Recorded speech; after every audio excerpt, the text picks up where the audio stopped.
Greetings, Rockwood South staff. We are almost there. Just 2 more days until our Thanksgiving break, and you truly deserve a rest.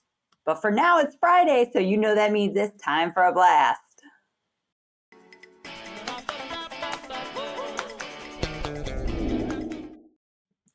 All right, we're going to kick things off with some fun. The first thing I would like to do is thank our dear Officer Betha, who brought the St. Louis County Police Tactical Unit and Mobile out for many of our students to get to view, investigate, and take a ride in. I had the opportunity to take a ride with those students as well, and Officer Betha came along too.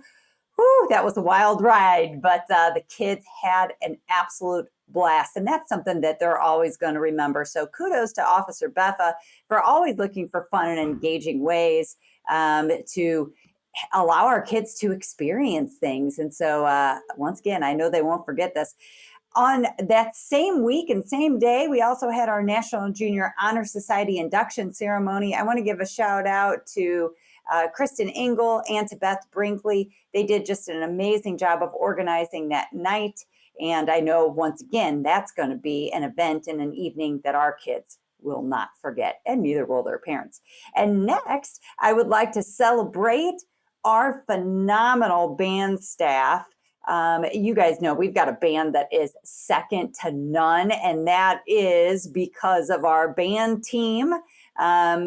I know Miss Albrecht and Mr. Brockmeyer and their team do such a phenomenal job with our kids. And our kids, once again, they did not disappoint. The band concert was absolutely amazing. So hats off and kudos to them. You definitely bring some learning fun to our kids.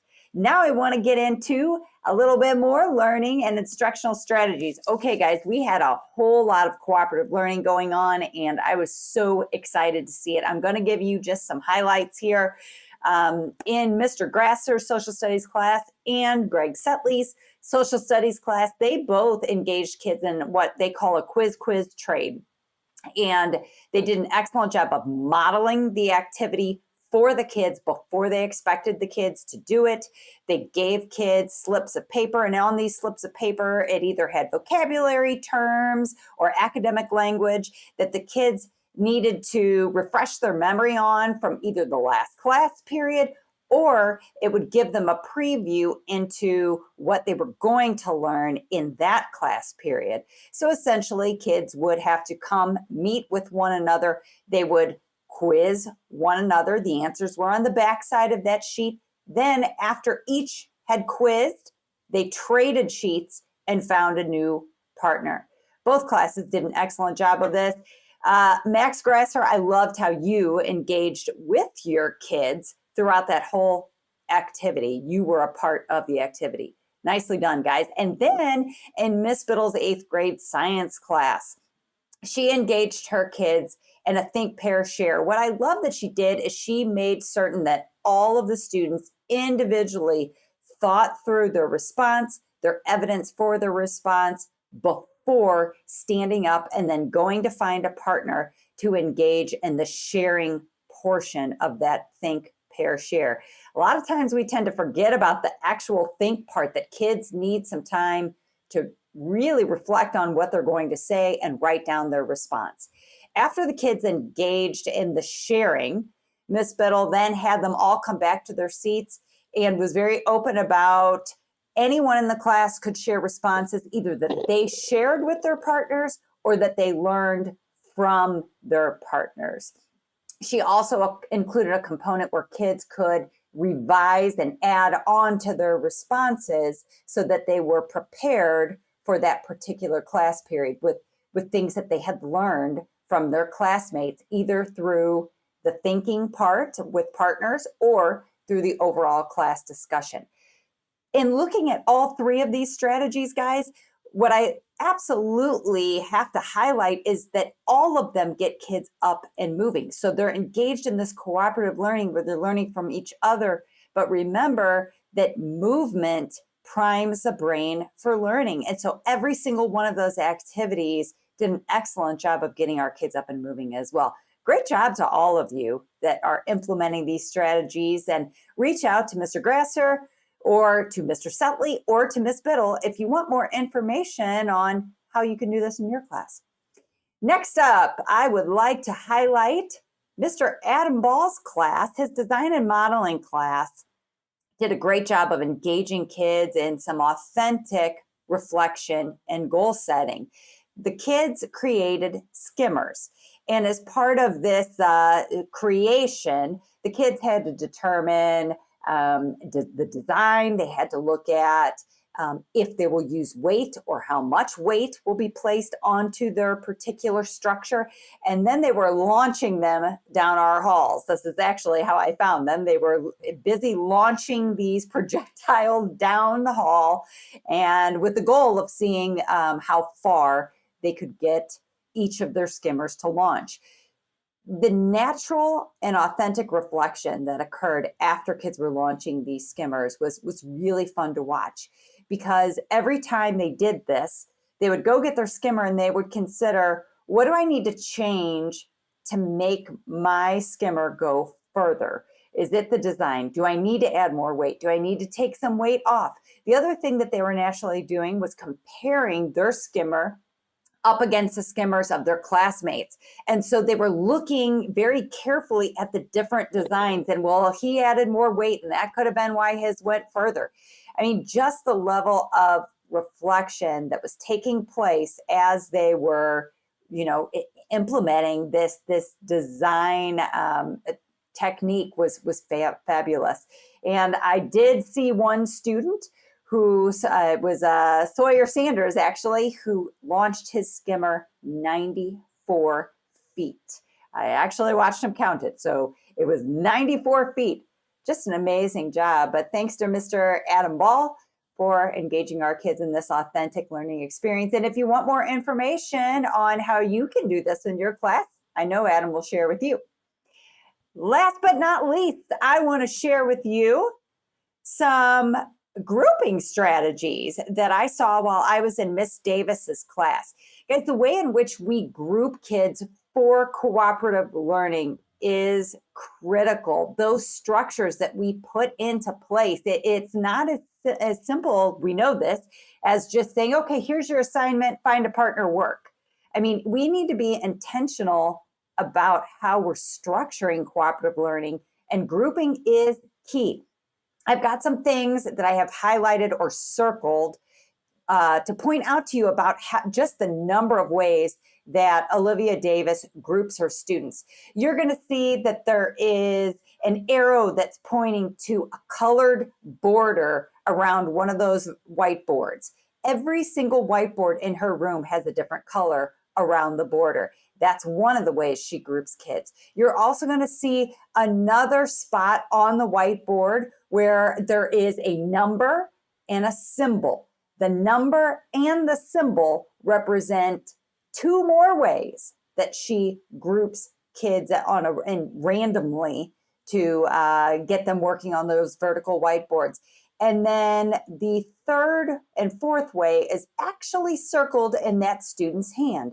She has colored pencils that they use on their vertical whiteboards.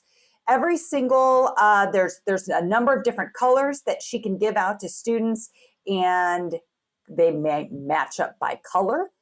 Each of those colored pencils also has numbers on them, so she can match them up by the number on the colored pencil. I also heard Miss Davis intentionally ask her students, how would you like us to group today? You get to pick the way. In that particular classroom, the students chose by the number on the colored pencil. So they had to go and find their group mates and then began the vertical whiteboard learning as part of that cooperative learning experience. So even though watching the kids support each other, check each other's answers with the vertical whiteboards was amazing and astounding, I really wanted to share just how she is being so intentional about structuring those groups and how she's involving her kids and having some choice while not exactly choosing who they want to partner up with. Reach out to Miss Davis if you want more information on that. awesome structure for cooperative learning. Don't you forget about me. All right, one more thing to share with all of you, and those are some things to remember heading into next week. So first and foremost, 2 more days, as we said, 2 more days next week, and then you and our kids will have a break from Wednesday until Monday, December 2nd. That's the date we will return. The other bonus I want to share with you is that this particular Monday memo will serve for not only next week, but for the following week. That means you will have a little less to read and prepare for, because that's going to be an all-in-one since we only have 2 days next week.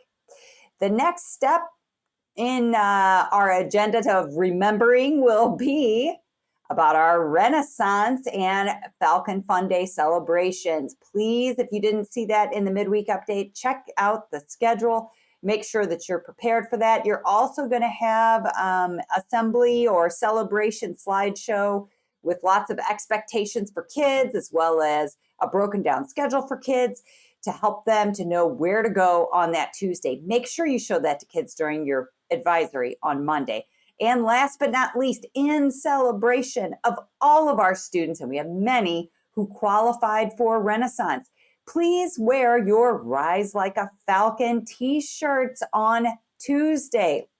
On Monday at lunch, we will be giving out Rise Like a Falcon t-shirts to all of our students who achieved gold status for Renaissance. We're going to ask them to wear their shirts on Tuesday for our Renaissance celebration and Falcon Fun Day, and we'd love for our staff to join us in that as well. So you're welcome to dress like a PE teacher that day. You know how I know how you love that day, and you can wear that Rise Like a Falcon t-shirt, because we would love for as many staff as possible to participate in our mini games during our Falcon Fun Day celebration. Woo! All right, I know I had a lot to share with you. Just keep in mind, you're not going to get a blast from me next week because we only have 2 days. So this serves for 2 weeks of time. With Thanksgiving coming up, it's also a time to be grateful. And I can't tell you just how grateful I am to work with our amazing staff, kids, and community. Guys, being in your classrooms truly is the best part of my day. I love getting to see how you are integrating cooperative learning in such an intentional manner. I love seeing your engagement with students, and I love getting to talk with kids about what they're learning and why they're learning it. You're just doing just a fabulous, fabulous job. So I hope you get a lot of time to relax, spend some time with family and friends, and just enjoy this well-deserved break. But before then, we'll see you here Monday for 2 more days. Get some rest this weekend. The break is coming. Enjoy your weekend. Take care, Falcon.